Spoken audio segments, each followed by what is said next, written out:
Kolikokrat na dan si rečete, da nečesa ne zmorete?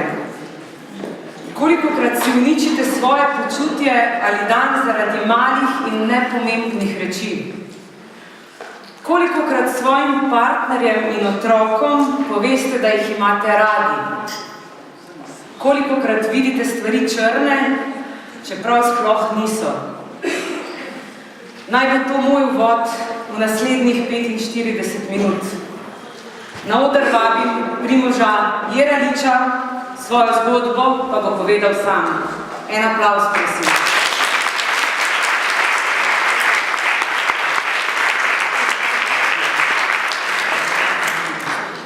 Lep pozdrav, upam, da se slišimo. Torej, hvala lepo za tako lepo uvod. Upam, da vas ne bom razočaral. Skratka, gremo v začetku. Jaz vam bom povedal najprej dve zgodbe iz mojih najstniških let in pa iz otroštva.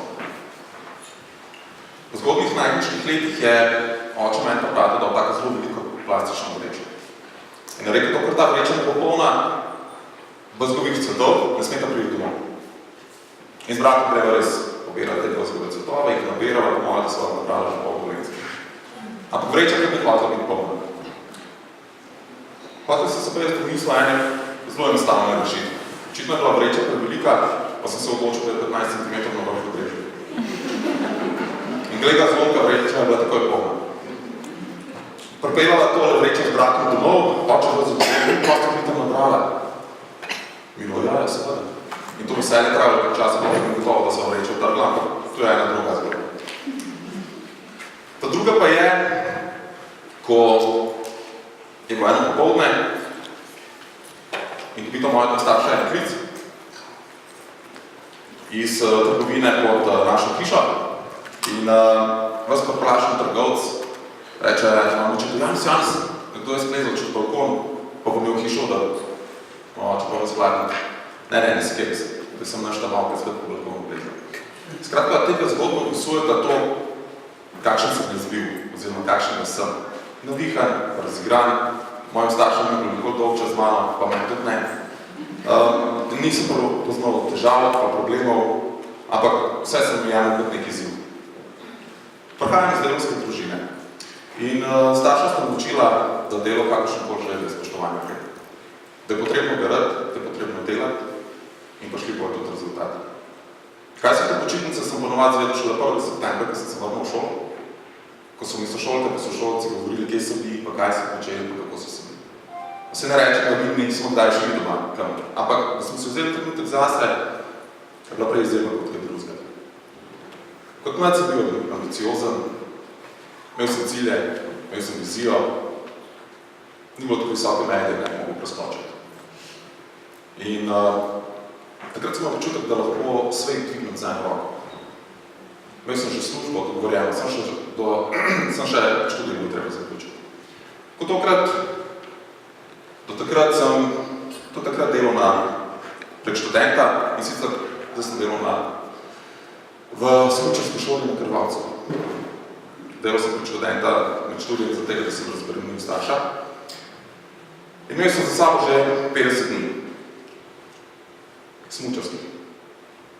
Bila je sobota, zaključil sem svojo zmenjo, prišel sem do šefa in sem mu rekel, veš kaj, po ponedeljku ne moram več delati, ker sem začel obvezne vaje na faksu in profesor zahteva obvezno prisotnost.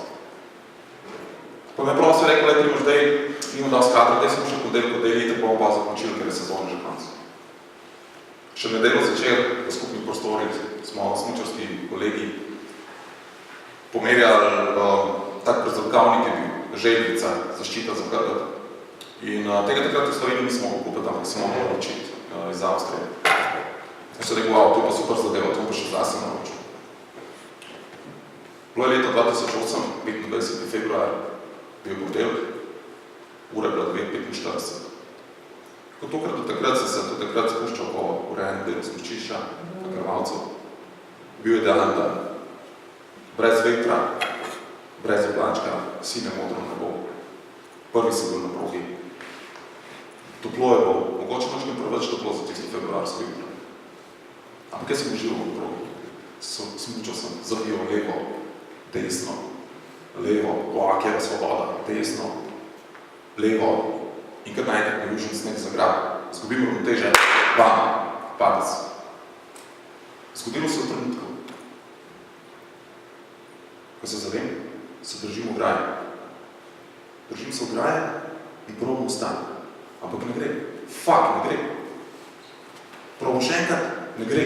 Pogledam okrog sebe, tukaj je bila proga, ograja, pocaval sem na plot, gledal sem proti progi navzgor, na desni nogi sem imel še smučko, odpopkan navzdol sem imel pa občutek brovlincev, kada sem udaril po novcu. Po celih nogah, občutek ful debelih nog. Po približno 5 minutah, ko sem se tako držal za ograjo, ko sem se poskušal nekako ven spravil, sem začel roke boleti, izgubljal sem moč. Takrat sem začel opiti na pomoč. Do mene pride prvi smučar, mi reče, da je zdravnik. Mi da oporo na hrbet in mi kaže, da mirujem. Takrat pridejo reševalci, začne se mobilizacija, naložijo me v Aki je tista pošta, ki te pa odpeljajo. In tako nekje dalje slišim nek pogovor, da pravijo previdno najbolj škodo vrteljače. Ampak jaz sem rekel, to najbolj šali predvidevajo. Zaki me odpeljajo v dolino, me naložijo v helikopter. Helikopter sem rekel, to je nek zlom kosti, tukaj sem pa že vedel. Ampak med samim transportom sem jaz postavil sem utrujen. In hotel sem samo zaspati. In ja, kar zaspal. Zbudim se. Bil tretji dan zvečer. Kot prekleto boli. Kot da bi imel od medelice pa do glave, tako da bi bilo štango noter. V mene pride medicinska sestra in me začne meriti, zgodil sem se do cito po 3 dnevih pomnil. Me začne meriti, Primož, umeš se, mi spusti dozo narkotikov, vas zadet, gledal v sobi, haluciniram, imam čutim, da se bo voda, da se stena primika, da se spreminjajo barve, glasove nekaj slišam, neko piskanje nekaj daleč. Pogledam po sebi, bil sem kot v matrici, vse posod neki cevke, kabli. Skratka, po 14 dnevih, ko mi spustijo dozo narkotikov, ostajam bolj trezen. Takrat v mene pride kirurg, ki me je operiral, soseda na rob posle in reče, Primož, tole je bila smučarska nesreča, ne? Ja, ne. Veš, škoda so bile kar hudo. Počena 11. prsto vrtence, pozdrobljeno 4. ledveno, multipli zvon reper, 3 po levi strani, 4 po desni strani, od zadaj se vdarila pljučna krila, oba pljučna krila predrta, počena limfna žila, potrgani živčni končnici na 5. vratnem vrtencu, zatečeni notranji organi, krval mehur, skratka poškodbe, kakor hudi prometni nesreči. Ampak meni to delo, komu tako govorijo, so to oni meni poškodovali na transportu. Potem reče, Primož, veš, smučarska poškodba je bila kar huda, tako da najbolj boš nikoli več hodil. In ko sem zvedel to, kar naenkrat so se cilji, vsi vizije, vse, kar sem gradil do 24 leta, se sesulo v prah. Zginilo. Ni bilo več. Znašel sem se na začetku. Imel sem občutek, da sem v neki nočni mori, da se moram zgoditi. In še danes pravim, če bi bil okno 2 metra bližje, se vrlo ven. Zdaj, da sem se hotel z tega zgoditi, ker to ni bilo moje življenje. Ker to nisem jaz. Ampak takrat sem nekje od zadnji dobil, tako nekje od zadnji, v glavi, ne vem, neko moč in zahteval sem pomoč psihologa. Sploh nisem vedel, da to obstaja. Kar rekel sem. Tako mi je dodelil psihologa. Ampak to pomoč psihologa sem hotel izkoristiti sem zaradi tega, ker je preveč zakajal, očejev, kakojev, preveč črnih misli, preveč negativne energije v meni, ker sem hotel kot sebe. Hotel sem postati del nepodpisan list in začeti znova. Takrat sem se odločil, da bom iz te situacije potegnil maksimum. Takrat sem zbral življenje. Narekel sem, da bom grizel, da bom dokazal, to če bo bolelo, to če bom trpel, da sem živ. Sam sebe bom dokazal, da sem živ. In kar naenkrat so trenutki, ko so bili prej tako samoumevni, dobili kar neko drugo vrednost. Neko večjo vrednost. In ta vrednost ni finančno vrednotena. Nimate toliko denarja, da bi bil ta trenutek tukaj zdaj vrdeljen celotno bogatstvo.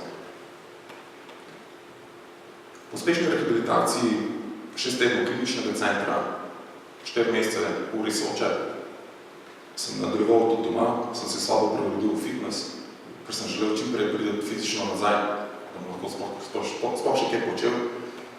Namreč zaradi poškodbe sem skušal 25 kg in sem v bistvu popolnoma atrofiral. Takrat sem zgubil možnost zaposlitve že v dogovorjeni službi. Bil sem popolnoma na začetku. Ni bolečine, ki bi opisale, kako to izgleda, ko te zapustijo neki kvazi prijatelji. Ko greš po ulici in te pogledi privodejo iz ulica. In hvala Bogu sem takrat ob sebi svojo družino in pa svojo takratno punco. Danes moja žena, mati najmih otrok, Nino. Ona je imela prav neko energijo, takrat, ko sem se jaz poškodoval. Vso to energijo, ko se je gojila pred poškodbo, mi ona začela nazaj vračati. In zaradi tega se je splačalo to človek. In ona me je dvigovala takrat, ko sem v slabem trenutku. Ona je pa nek step, ki me je pa prvi, ko sem bil jaz v bistvu tako. Ampak kaj vam hočem povedati? Hočem vam povedati to, ne da sem bil priden, pa da sem bil delaven, pa da sem bil ful živahen. Ampak potegnil me tok, ki ga oblikuje šola, okolica, kariera. Delal sem vse. Vse sem delal. Ampak vmes sem pozabil živeti. In zakaj?